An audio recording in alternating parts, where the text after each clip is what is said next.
to this session. We do record these sessions, so what we usually say is that if you then the recordings are put on YouTube. If you don't want your front room to be shown on national media, please feel able to close your video. I'm going to introduce to you our speakers today. It's Michaela Cryer. Michaela is the director of Unity. Unity is born from a partnership between Your Co-op Energy and Octopus Energy, and it is very much about seeking to make community energy to its rightful place at the heart of sustainable power, supporting the country's community energy projects in lots of different ways. I won't say any more about that because I'm sure Michaela will be able to describe it and explain much better than I can. So, Michaela, the floor is yours. Thank you very much. Thank you for the lovely introduction. So I'll just share my screen. I've got that already. So hopefully everyone can see my screen. Yeah.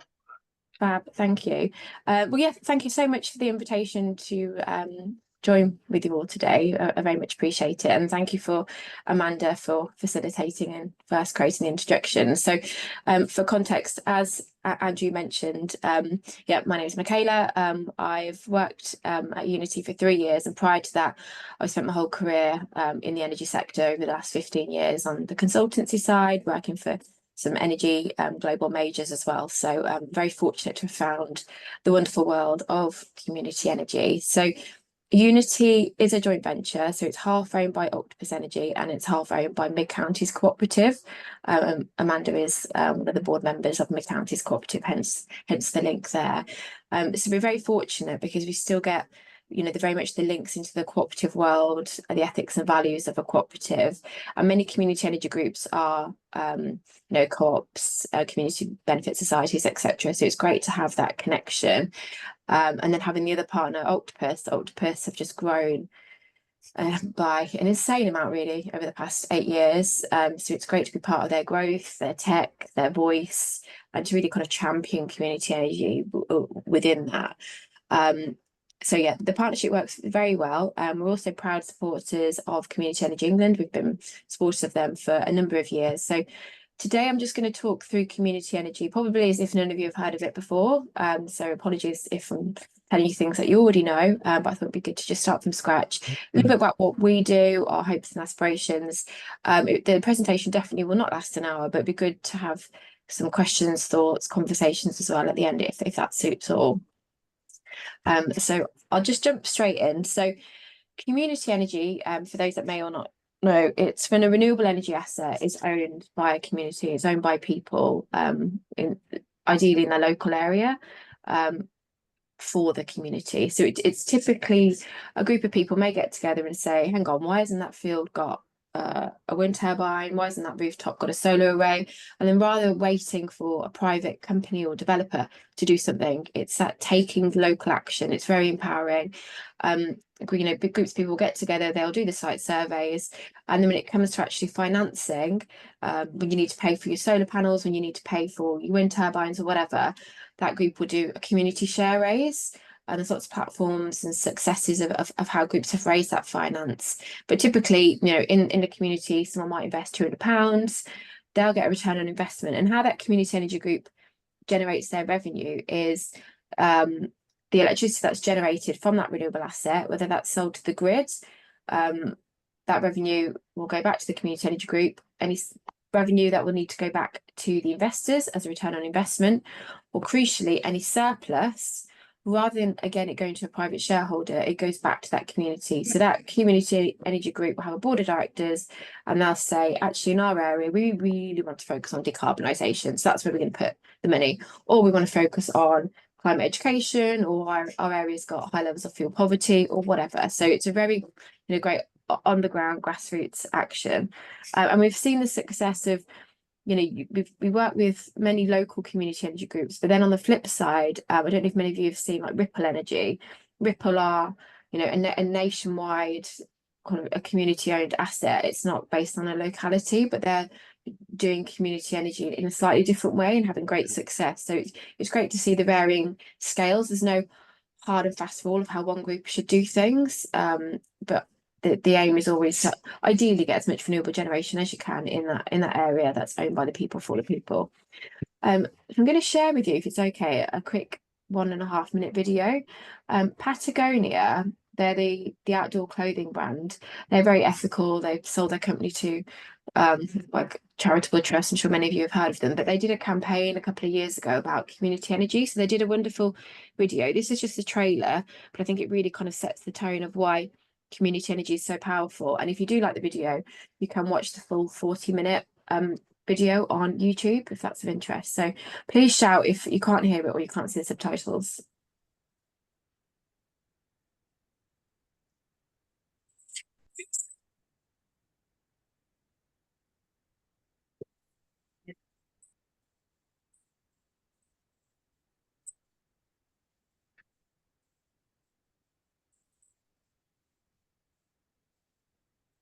I'm not hearing any sound. Oh, you're not? No, okay. Videos are always a gamble, so I'm probably just going to skip. But I'll send you the link after. I'm not sure why that hasn't worked. Many thanks. Sorry, this is going to... There we go, perfect. Right, moving on. So just a bit of context about who we are, our team. So within the team itself, within Unity, you've got myself, we've got Connie. Connie looks after the community energy groups and the ones that need contracts. So I'll go on to it in a second, but we buy the power that community energy groups generate. So Connie is the lead of that, managing that portfolio. And Connie's also founded her own community energy group in her area called Croydon Community Energy. Then we've got Amelia, who manages kind of engagement, outreach with communities. We've got a volunteering platform, which I'll talk about, so she leads on that. And she's a wonderful climate activist and has done so much in a personal capacity. It's very inspiring. And Ewan Corley is fairly new to our team. He's come from the Octopus side of things, and he's doing a tremendous job on the social media of trying to raise the profile of community energy and reaching new audiences. But I thought it'd be helpful for context to share Unity's board of directors. So we report every quarter into a board of directors. So on the Mid Counties side, we've got Pete Westall, who's on the exec board at Mid Counties Cooperative. Lizzie used to work at Mid Counties a number of years ago, but has got a lot of energy experience, so she decided to stay on the board, and we work very closely with Sanctuary Housing as well, which is great. But at Octopus, we've got Zarisa Northbond on the board. And she reports directly into Greg Jackson and CEO of the kind of generation side of things. So it's great to have this sort of level of kind of people and visibility on what we're doing at Community Energy and what we're trying to drive forward. And Matt Benny is the Global Energy Markets Director at Octopus as well. So just to let you know the context of where we sit within the Mid Counties and Octopus families, because there's many different kind of trading units, etc. So hopefully that's helpful. So I'm just going to share a bit about what we do as our kind of our bread and butter. So when we were established originally, given the connection with Octopus, etc., it was decided that how we could best support community energy groups would actually just be a route to market, because some of these groups really struggle to sell their energy. Especially, you know, if it's a large ground mount solar, then you can have a lot of suppliers knocking on the door, very happy to buy that power. If you've got a small amount of solar on a school roof, and you know you only export a little bit in the 6-week holiday, then that's much harder to get an agreement because the volumes are very small. So with Unity and what we offer, regardless of the size, if it's community owned, we will always buy the power that's generated, and that really helps with financial viability, and something that we are very passionate about. And we're also very transparent. So you know, a couple of years ago, the market went crazily high, the energy crisis, which is bad for, you know, the average consumer and industry, but for renewable generation, it was fantastic. So some of the community energy groups were able to get, you know, over £500 a megawatt hour, which was, you know, absolutely wonderful. So when the market is volatile, we are able to support the community energy groups that we work with. So it's through the power purchase agreements, through buying the power, we work with over 260 projects across the UK, which equates to about a third of the sector. So that means, you know, we get to listen to groups at various stages of their life cycle of experience. Some have got just starting out, some have got one project, some have got 30.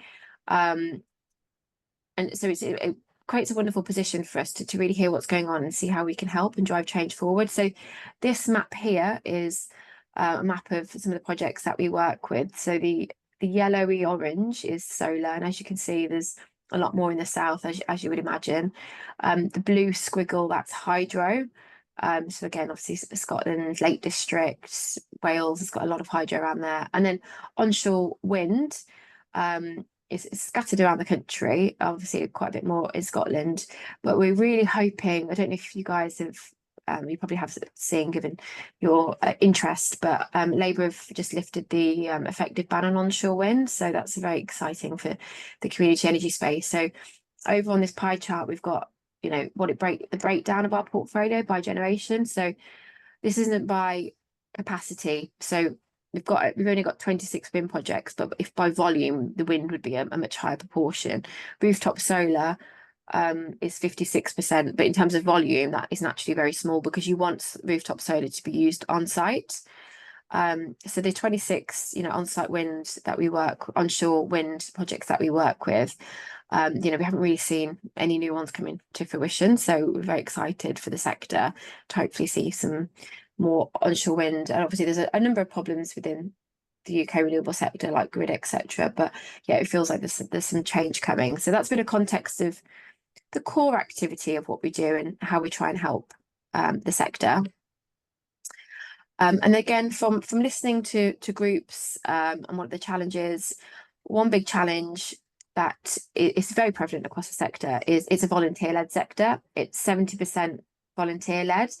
So as you can imagine, time and capacity is a real bottleneck.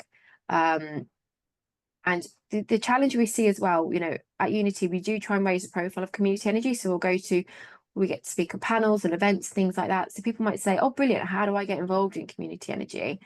And, you know, you could then go on Google and find a nearby group. But that group, you know, you might email them and never hear back because they might have done a project 10 years ago, which is great, but they may not have any interest in expanding or doing new projects. So it's how do we capture someone's interest and make sure that they can add value to the sector? And, you know, if they happen to email one 5 miles down the road, it could be a very different story. And groups that we've also spoken to us very much say, we would love more resource, but we're worried about hand holding, we haven't got the time to do it. So we launched a platform called Community Energy Connect, and that's just a little snapshot of it on the laptop. And the idea is groups go on and they say, we're looking for a bit of legal help, or we're looking for a bit of social media help. And on the flip side, volunteers, professional people can go on and say, I've got 2 hours a month and this is my skill set. And we're hoping that will capture the interest and utilise it. We're in the process of upgrading the platform because we did a bit of a test phase. We've had close to 200 people sign up, which is great. But in the coming months, our big focus is, we've done it a little bit already. You know, many organisations, big ones, have got like volunteering days that can use volunteering hours.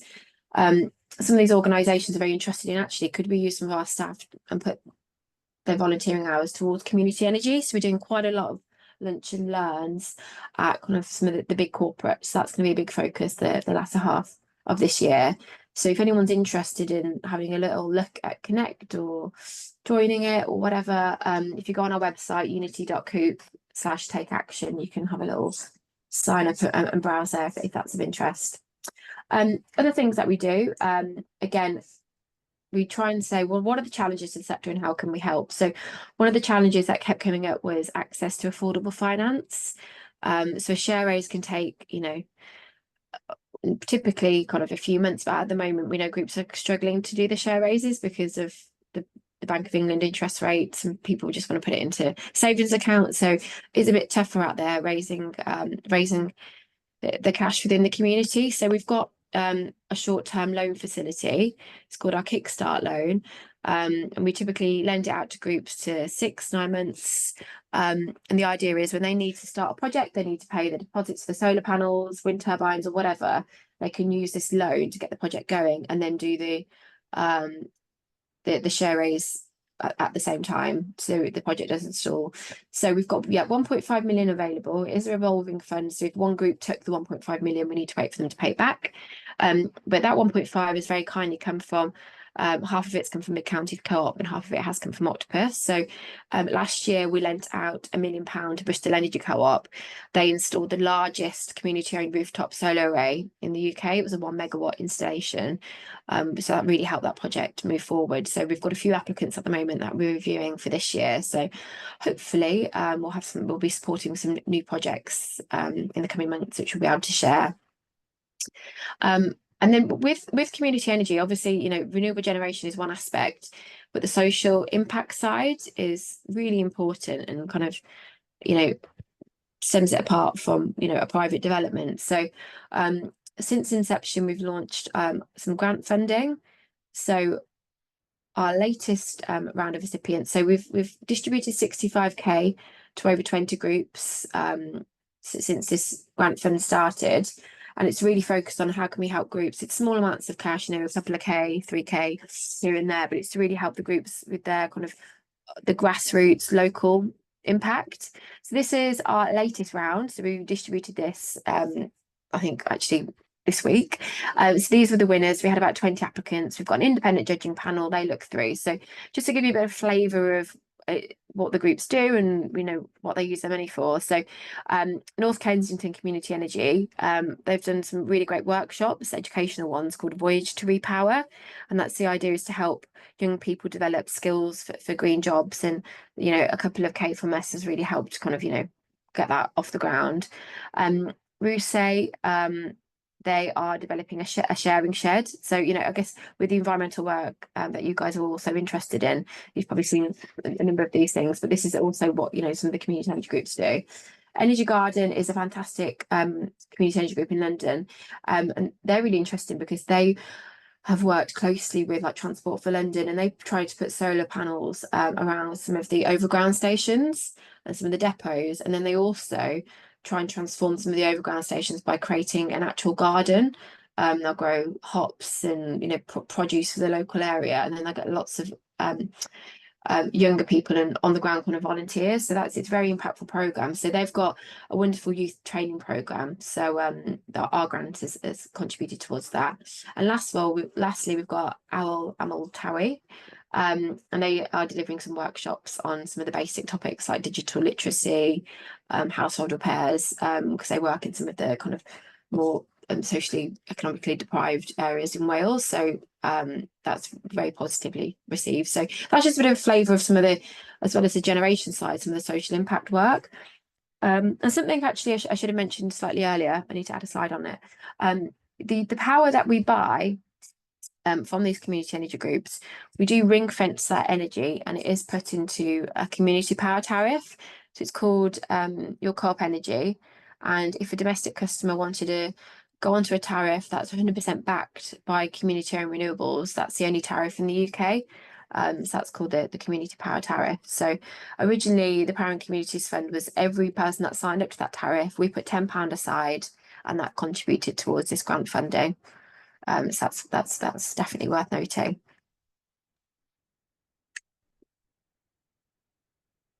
So as mentioned, we really do try and look at, okay, what are the challenges in the sector and how can we help? So on this table here, we've got existing community energy groups. So the challenges here, time and capacity, assistance to recruit volunteers, early stage funding. Community Energy England, Scotland and Wales, they do a big state of the sector report that's actually just been released last week. But from the previous one, they created a bit of a pie chart of what are the real kind of challenges, blockers to community energy groups. So time and capacity, volunteers, early stage funding, these were the key kind of blockers. And there were challenges that we were also seeing as well. So what we've tried to do is say, how can we help? What can we do? So time and capacity, volunteers, that's why we've launched Connect. Early stage funding, you know, we've got our grant facility, better loan rates, we've got our Kickstart fund, and expert support and guidance models. That's where our power purchase agreements come in. But we thought this is great, and these are the challenges for an existing community energy group. But we've actually now decided on there's another challenge that we need to really focus on, and it's actually the concept and vision.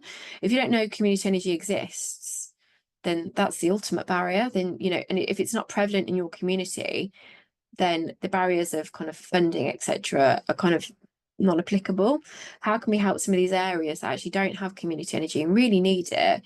And I think Labour's local power plan, community energy is heavily focused in that, and within that there's a lot of talk of great sums of money being put towards community energy, which is absolutely fantastic, music to our ears. That being said, there's areas within the UK which have got very strong community energy presence, which is wonderful, like, you know, as you'd imagine, Bristol, Brighton, London's got over 30 groups. So those groups have got the pipelines, they'll be able to kind of hopefully jump on that cash, take it, and really make great progress. Those areas that don't have community energy, the gap might widen. So we've kind of stepped in and said, actually, what can we do? And we certainly don't have all the answers, but, you know, when we look at our map of where groups are, there's a lot of prevalence within the kind of rural south, which is brilliant. But when we look at, you know, big population areas like Birmingham, their surrounding conurbations of like Walsall, Wolverhampton, there's a couple of small groups, you know, but there's not as much as there should be. And when you look at kind of the highest levels of fuel poverty, and we're looking at kind of the West Midlands, Birmingham's got the highest levels of fuel poverty in England, and yet they haven't got the benefit of the social impact of community energy. We're very aware community energy can't solve fuel poverty, of course, but the amount, I think in 2021, community energy groups provided grants up to like £500,000 towards fuel poverty on a whole, so it can be tremendous. And another example is in London, you've got South East London Community Energy, Celsea. They've got 11 rooftop projects, but from their on the ground fuel poverty action, going out to speak to people, they've been able to speak to 4,000 people in their community. So it's a really good example of like what can be done in an urban area. And also we're looking at kind of how can we help in places like Birmingham and Wolverhampton, those kind of big cities, is, you know, they've got a younger population, and we know eco-anxiety is on the rise. We know people need to feel a bit disempowered. So community energy is a great way for people to kind of be empowered and take action. And also it's got, you know, greater levels of diversity. We want to make sure, you know, a just transition and everyone is included. So what we're looking to do, and this is just more for information really, is we're always looking at how can we step in. So we're going to focus on Birmingham initially, and we are actively at the moment speaking with numerous corporates in the city to say, have you got roof space? This is what community energy is. This is why it's wonderful. This is why we believe in it. Can we lease your roof space? Can we install solar on it for you? As in Unity, we'll do it. All with the understanding that it will be sold into community ownership, and then we'll help facilitate the growth of a new community energy group, and then we'll help them with their share raise, and then they will buy that project off us. So we will not be making any profit off this. This will be to hopefully kickstart community energy in a city. So we'll offer them like a turnkey project to say, you know, if you're a brand new group, first of all, it can take a very long time to establish, find like-minded people, then, you know, speak to corporates in your spare time. You know, it can take years. We're hoping we can kind of kickstart it, raise a profile, do a bit of PR, get a bit of buzz about it in the city, and hopefully then it will organically grow, and then maybe we can help another city if this works. And if the concept proves to be successful and productive. So that's a bit of a flavour of some of the other things we're looking at. How else can we help the sector within a fairly small team? So just a reminder, this is our community energy Connect. Sorry, I had a mind blank then. This is our community energy Connect platform. So if you do want to have a look at it, it's at Unity Take Action. And these are my contact details and our website if you want to learn more. So hopefully that was helpful, and it'd be good to understand. And yeah, if anyone's got any questions, thoughts, it does feel like a very exciting time with community energy, because the Co-op Party, in their manifesto, one of their 4 points is community energy, and we're actually sponsoring at the Labour Party conference in September with Co-op Party. We're sponsoring a fringe event all about community energy to really hope to keep it in the kind of in the eye and keep up that momentum with it. So it does feel like hopefully it's an exciting time for the sector. So I'll just stop sharing my screen if that works. Stop share. Perfect. Many thanks, Michaela. That was amazing. I was so fascinated by one of the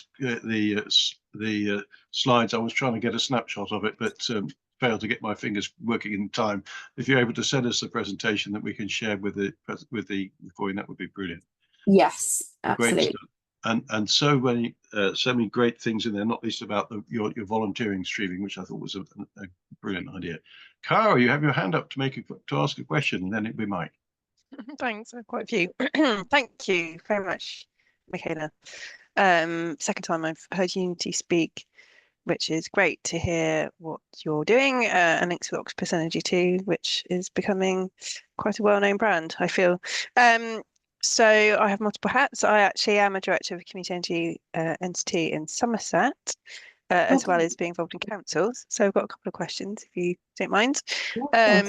I guess one was about can councils purchase local tariff through Unity?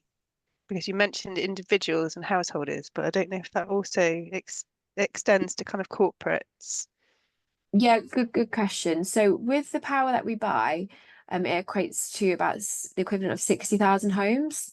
So at the moment, it is the way we have the setup, it is just for domestic consumers because the volume isn't great enough to supply a council. But that being said, what we are seeing an emergence of, especially the bigger projects, is councils entering into a corporate power purchase agreement. There's very different various structures of that, but the community power tariff itself is exclusively for domestic customers. But there are ways, and we're seeing some councils. I think Plymouth is a wonderful example. I don't know if you've probably seen some of their work. Bristol Council is doing a hell of a lot, but it's more sometimes a specific project, especially if it's of a larger size, of how you can connect it up. Yeah, because I was thinking from town and parish council point of view, they have most, not all, have very few assets to power. Some may only have one building, or one community hall, for example. So it just seems that it's a missed opportunity for smaller councils not to be able to access local tariffs, because it's something that we're really trying to drive forward and part of our decarbonisation net zero planning. Yeah. Particularly when we don't have funding necessary to put it on our own roofs. It to Yeah. me seems like quite a simple solution if that could be more broadly, awful word, more accessible for smaller demand, I guess is the point. Yes, and it's when we're looking at in the future. I guess it's probably something to add with councils, and appreciate all councils vary in size, but councils typically buy their power as a huge kind of purchasing entity, and some of them collaborate with other councils. There's a famous one called Laser in the south. Yeah, and so you end up. I would disagree for town and parish councils. That Okay. generally doesn't happen, but I agree with Yeah. you for kind of county or district scale. Yes, Yes. and I mean, for that scale, you're also tied into CCS and stuff like that. But for town and parish councils in particular, they are quite small in many areas, and they aren't tied to purchasing through those kind of mechanisms. So Well, that's Unity good. would be really great for them to access if that could be made Yeah, possible. I think it'd be, given the size of them, then it could be worth a conversation. So happy to have, an introduction or something. That would be really great. And then with my community energy hat on, so obviously we've got installations on some schools, for example. So we sell what we generate to them directly. Yes. And then any excess goes to the grid. So you're saying that we could sell that rather than to the grid to Unity? Yeah, so when you sell to the grid, you've got a couple of options. You can either do kind of like a smart export guarantee, or you can enter into a power purchase agreement. So it depends. Quite often a power purchase agreement is more kind of economically favourable. So yeah, absolutely. We've got about 100 schools on our books that export small amounts during the school holidays, etc. And does that affect the feed-in tariff if they're tied into that? Because in some Yeah, cases you can't No, get your feed-in tariff and sell. no, you can't do both. That'd be too No, revenue. okay. No. Yes, if you It's kind of the new ones going forward then, is what we're new saying. ones going forward, but also at the moment the market's higher than the feed-in tariff. So it's been higher than the feed-in tariff for a number of years. And but then when it could change. Oh yeah, and and if it dips, then you switch back onto the feed-in tariff. Once you can go back onto the feed-in tariff. It's not once you come off it, you can't go back onto it. It's once every kind of 12 months. Is that true? I thought once you put in and got the feed-in tariff guarantee, then you were tied in for 25 years. No, you've got the option to secure feed-in tariff for 20 years, but Mm. we have many groups that will that were on feed-in tariff switched to power purchase agreements, and then earlier in the year the feed-in tariff was slightly higher, so they switched to feed-in tariffs on that for 12 months, but then they've already secured All the right. the year after to come off it. Yeah, Very it's very common. interesting. Okay, I'll investigate that further because it'd be really Yeah. good for, because community energy, sorry to hijack, and I will let you speak, Mike, is that there is, without the feed-in tariff, we now are required to deliver quite large scale renewable projects in order to get enough to sell to return on investment, which makes it challenging now to go forward on smaller kind of school or community buildings. And then I wonder if there's a way of kind of grouping a number of installations through a PPA that would make it more financially viable if we could then sell through your Unity local tariff. Yeah, at the moment the grouping doesn't work so much, but I think with every school or any rooftop asset really, if you can get on-site usage to be on-site consumption to be close to the 80% mark, then it becomes viable. But yes, it's harder to do. It's but challenging to get to that point. Yeah. Yeah, exactly. But happy to have a separate call with you, Cara, to talk through some of the detail of all this. If that's possible. Thank you. Right, thanks, Cara. There's John's put a question in the chat, but to look at. But before then, Mike, your question, my friend. I really just wanted to touch base with you. I'm running the Hay Community Resilience Initiative, and it's a 3-pillar assembly-driven initiative. One of which addresses food and self-sufficiency in food. The middle pillar, which holds it all together, is an initiative in order to prevent people having to use the NHS as their mental well-being declines, assuming things are going to get worse. And we already have a problem anyway with mental health. Yeah. And the third one is an energy company which we want to start up, and we want to generate the equivalent of the amount of energy that we actually use currently. And basically, I just wanted to say that if I can get in touch with you and we can get started, because I haven't actually launched that pillar yet, and it will be launched with an assembly where we will have to give a certain amount of education to the participants. It will be a very facilitated process for them to be able to make a decision about the way forward that they would like to go, and then we want to get started as soon as possible. We have organisations in Wales who are looking into or are actively involved in community energy, and they would be involved in advising us as well. It's particularly the Langattox Green Valley organisation that puts in local energy production systems. But what we're looking for, I think you actually are going to be providing what we're looking for. So hi, and if you don't mind, I'll be in touch. Yes, yeah, that'd be wonderful and great to see that it's one of your pillars. And we are actually working on a bit of a roadmap as well to help when new people want to kind of set up a community energy group. What are the kind of the next steps? So yeah, it'd be great to have a conversation. Okay, fantastic. Thank you very much. Yeah. Mike, there's so many great things happening in here. I think we'll be in touch with you as well to see if you'd like to share that at one of our future banter sessions, because that would be great for us to spread the news about what you're doing. Great stuff. I've got John's question in the chat, Michaela. John says, what is your take on community resilience? For example, local power, I've lost it now, come back up. There we go. Local power networks and battery storage. For example, a rural community like us in the Forest of Dean, we do have outages. So that's his sort of question. Yes, yeah, good question. I think with like we're seeing a bit of an increase with microgrids, etc. And Bristol Energy Co-op have done a great job of working with a flexibility organisation that have done a bit of a microgrid. I think it will be the future. I think battery storage is still hard economically to stack up in some scenarios, so it isn't quite the kind of the golden goose at the moment. But you know, as we all know, technology is advancing at the rate of knots. John, you've got your hand up. Is there? Oh, I think you're on mute. Sorry. You're muted, John. John, you're on mute.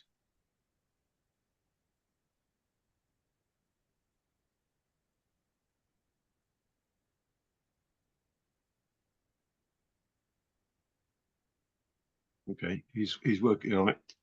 I am working. Got it now. Oh, there Yeah. you are. Yay. Yeah. Sorry about that. Yeah, I suppose that I'm looking at the way that the tariffs work. I have Octopus to power my electric vehicle at night, Yes. and it's about how you have solutions to when you've got a village like we have, about 500 people.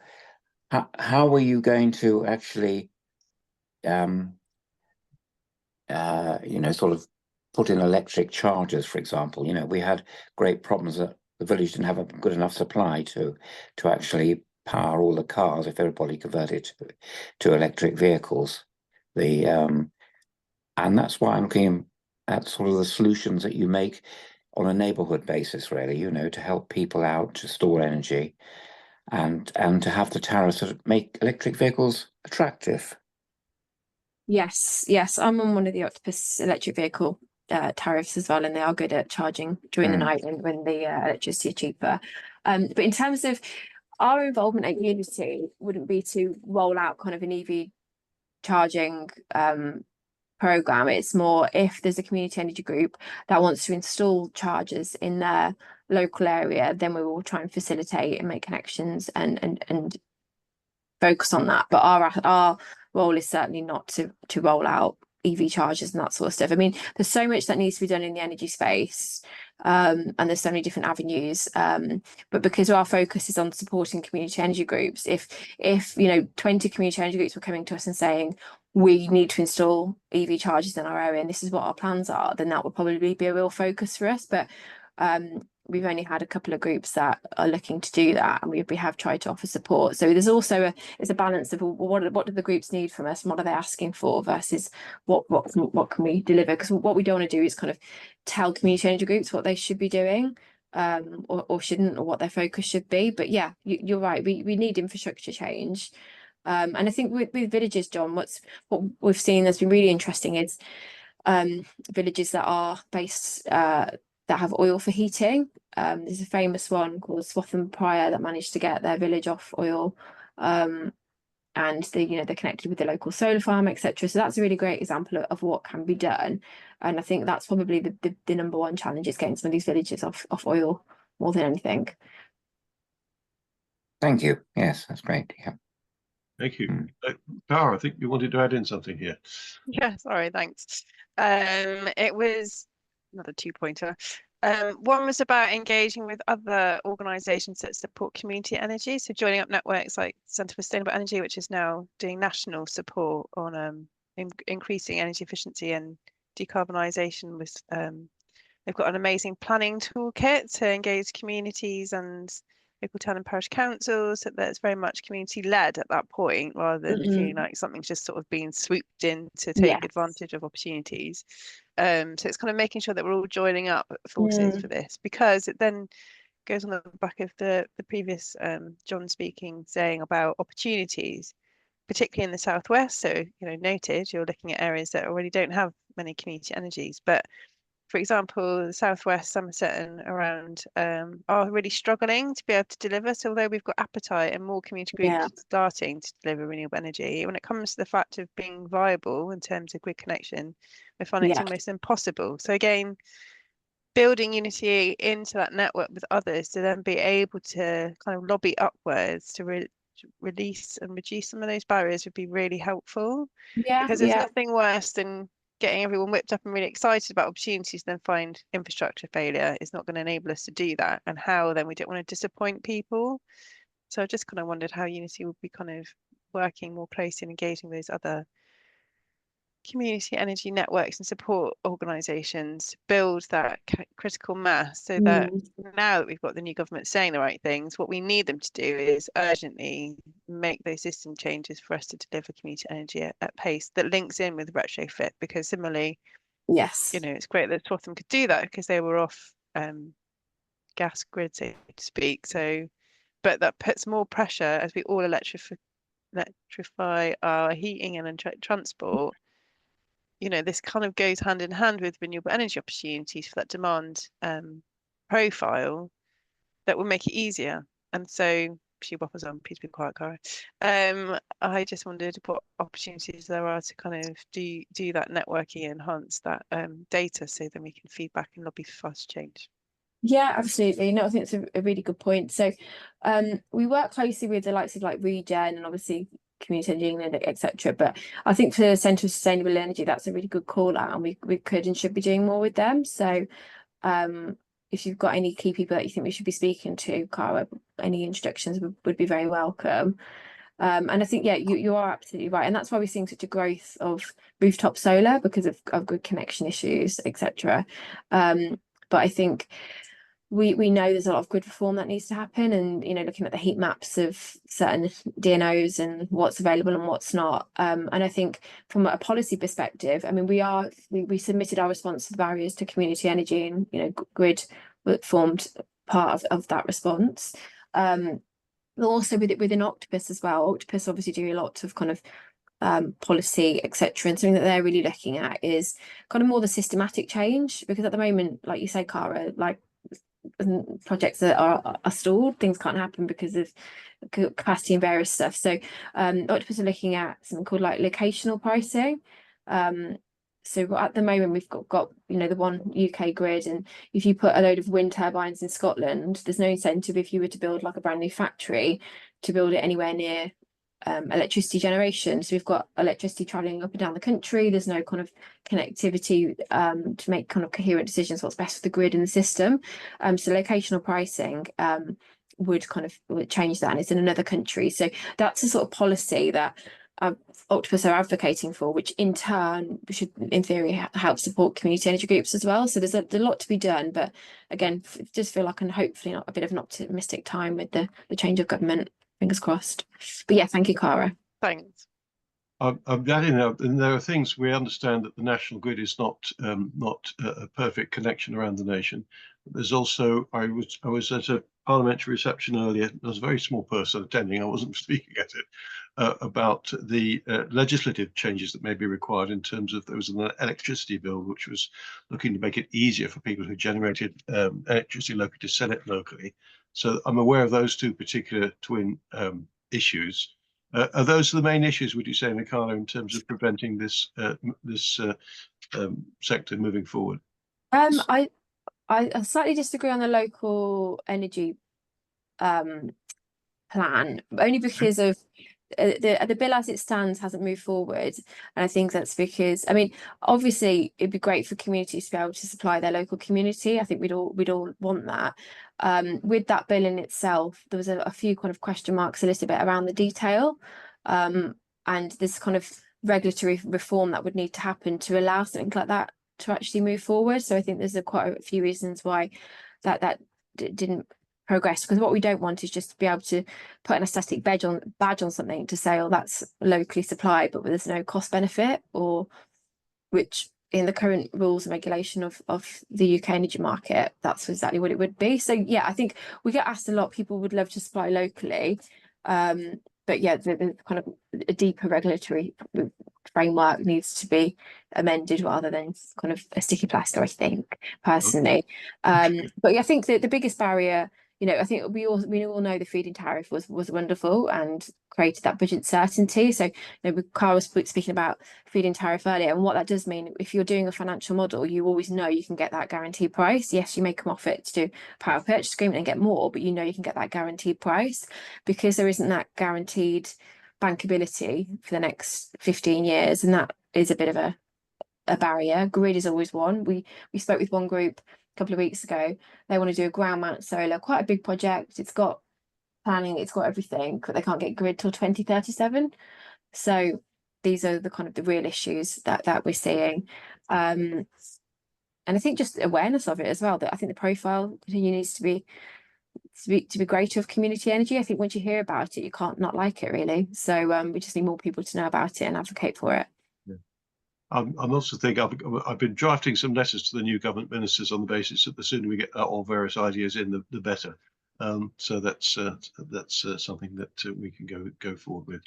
But thank you, and yeah, obviously there is more detail. Thank you very much for that. Amanda, you've got your hand up. Hello. Thank you, Michaela, for having introduced the relationship with mid-counties. I just wanted to pop in to say, from the point of view from values and from the point of view of understanding smaller parish and town councils, the point that Cara raised, you know, I'm there, I'm with you, I'm working in partnership as a director, and you're obviously, you know, an operational director, whereas I'm a director on the board with policy. Yes. and those sorts of strategic decisions of the parent organisation, if you like, of Mid Counties Co-op, the one half of Octopus and Mid Counties. So anything I can do to push that, I will be pushing from an informed parish and town council perspective.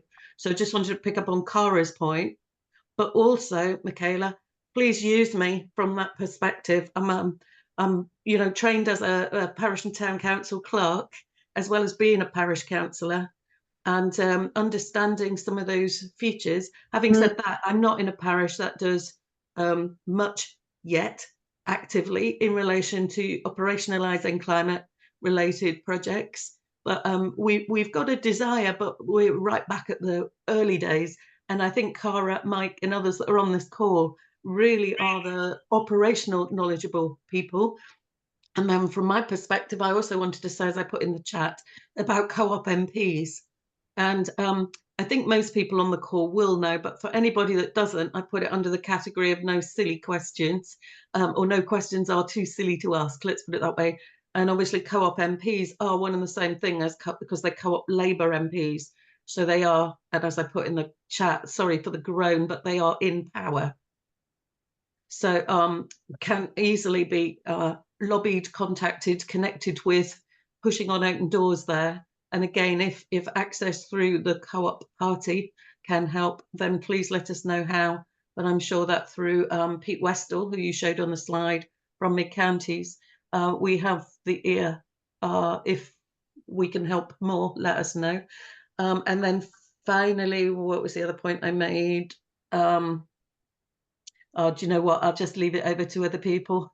But basically, please do take up the Bristol Sustainable Energy connection that Cara mentioned, because you know, we're pushing on the same doors. And really, oh yeah, that was the important point, that one of the principles of cooperatives, to be a cooperative, you have to sign up to the 7 principles, and one of them is cooperating with other co-ops. And actually cooperation, never mind with other co-ops, just cooperating in general is an important principle that this is based on.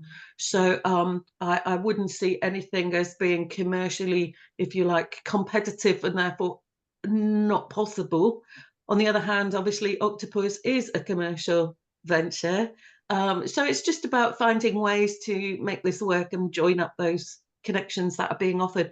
And I think through great collaboration on these banter sessions, through Andrew and all of the rest of the team, you've got a great network of knowledge here to work with you and to help you to help us even more than you already are.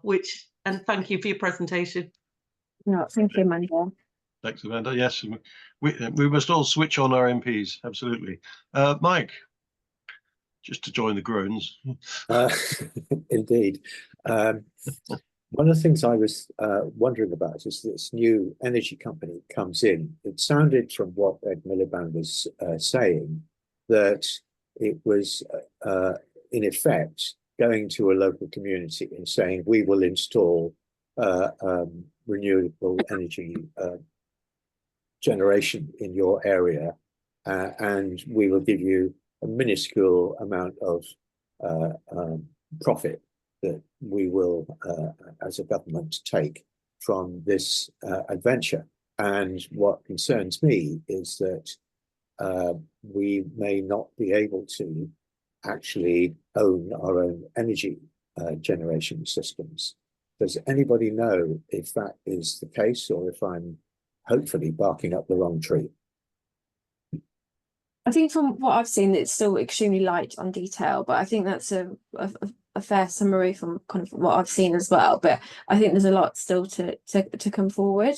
But I think with GB Energy and Ed Miliband, they have made it very clear that they want to support community energy, and they're going to put a lot of money, hopefully, into the sector through loans or grants or what have you. So I think there's also I guess a reality that community owned energy is a key pillar in the just transition, but it's never going to be 100%, to reach critical mass. In a climate crisis, and we need many more renewables, as we know. I guess the fact of the matter is they can't all be community owned. So I guess I've interpreted it as GB Energy is kind of stepping in and making things happen, but they are very supportive of community energy. So at this moment in time, I'm hopefully welcoming it. It's seen as, community energy is part of the conversation, which is fantastic and is quite unusual, really, with history. So it does feel a bit of a watch this space. It's not all, it's certainly not all ironed out from what I've seen. But yeah, it's going to be very interesting, and hopefully, given especially Ed Miliband's knowledge, awareness of community energy, I know he's visited quite a few community energy sites himself. I'm cautiously optimistic. Thank you. Thanks. Yeah. Cara. Sorry, me again. But also, Mark, I think linking that in to have a requirement, and it's something that councils may start looking into part of their local plan, is to say that if it's not going to be a community-led, community-owned energy entity, that at least there'll be community benefit fund from it. So any profit will then go into a pot for community improvement through energy efficiency and environmental schemes, which would be good at the very least. But my question really is about linking in with local area energy plans, Michaela, and if you have started to look at particularly where councils have started to deliver in the process of delivering that. Somerset Council did a version, not quite to the nth detail, but certainly gives a kind of overview of what may be viable in terms of all different types of renewable energy. And again, linking that in with community energy groups, we're helping to facilitate the start of community energy groups where they can see that as an opportunity. Is that something they're also looking at? Yeah, so we as an entity aren't focused on that, just because of kind of resource, and you've got to focus on certain things. So it's making sure we tell community energy groups about it. And I think I don't know if you know Community Energy South and their Pathways programme. They've been absolutely tremendous in speaking with councils, looking at their local energy plans and really dissecting it and making sure that community energy can marry up and really tick certain boxes. And from that, they've had quite a bit of success. So they're doing quite a lot of mentoring, and that is absolutely their approach. So we work with Community Energy South to try and offer support, but it's more kind of creating awareness that this is what some councils are doing, and this is where it has worked well with some areas and hasn't with others. And we all know councils, local authorities differ wildly. But yeah, it's not something we are personally doing, but we're aware of it, and we've seen some great success. I think Community Energy South and their Pathways programme is absolutely fantastic, and that's exactly, Cara, what they're all about. So I was just thinking then about it already highlights what is viable. So half that work's done already. And particularly where we have got, because ours clearly states, well, to meet net zero by 2030, it's going to be impossible until the grid's upgraded. So you can immediately see that this isn't an area necessary to put so much effort into starting community groups, whereas other areas that have got local energy plans without community groups, half that work's already done, isn't it? And then you can just go in and say, right, these are the opportunities. Who's in the community is really keen to help decarbonise and create more cost efficient energy solutions, and we can use those plans as a way to start unlocking some delivery. Yeah, absolutely. I completely agree. And we really see as well, with local authorities, there needs to be clear targets for renewables, because it feels quite often it's easy to say no to planning rather than saying yes. Whereas if they had certain areas like key targets, if you need to have X amount of solar, wind, whatever developed, then there needs to be that kind of impetus for change and support, rather than just a few people have objected and it's a flat no. So I just feel like local authorities, the councils are a real kind of pivotal point of supporting it. And yeah, you can see firsthand the areas where the councils have been supportive, the difference it has made. And obviously some councils are bankrupt, and it's a different scenario and the different priorities. But yeah, I think you're definitely right. But I guess equally with that, if a council hasn't got funding itself, such as this one, it can still be introduced and make those partnerships with community energy groups. We've got 7 active community energy groups or semi-active in Somerset. So we know, those are entities that exist. And I guess it's about facilitating, as you say, is bringing together those opportunities, because if we've kept banging on the door externally with community energy hats on, it's not until we get to that point with a plan and saying, okay, well, if you can't fund it, why don't we work in partnership? Because councils can't access funding externally, and certainly with the funding that's available for private enterprise to partner with community energy would be a really great solution to drive this forward. Yeah, I agree. One of the missions for the Great Collaboration itself is to gather good practice on ways forward, and certainly we're joining up is like our middle name, really.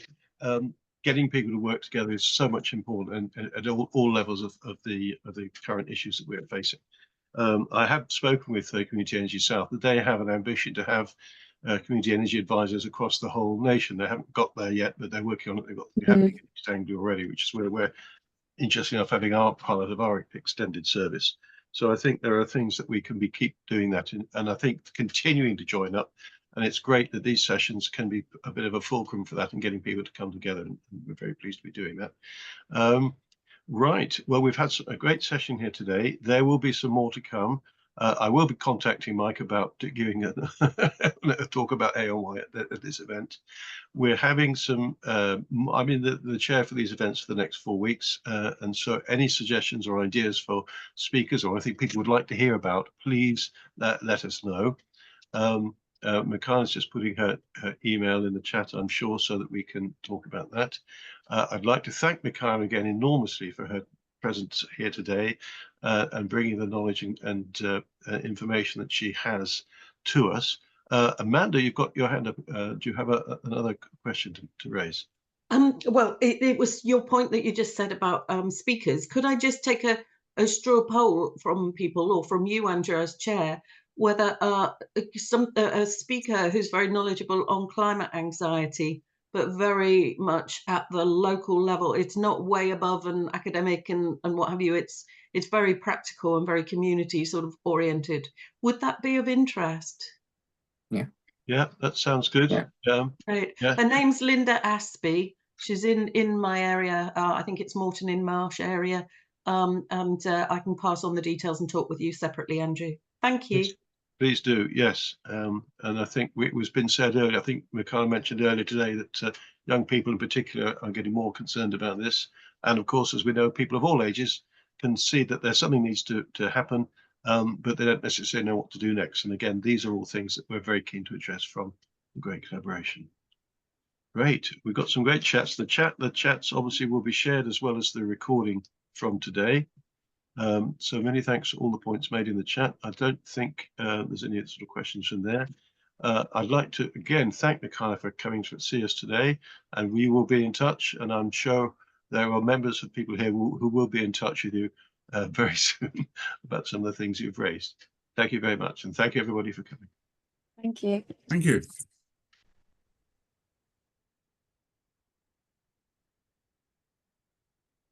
Good.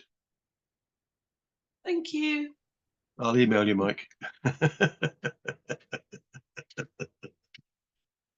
Yeah, muted, mate.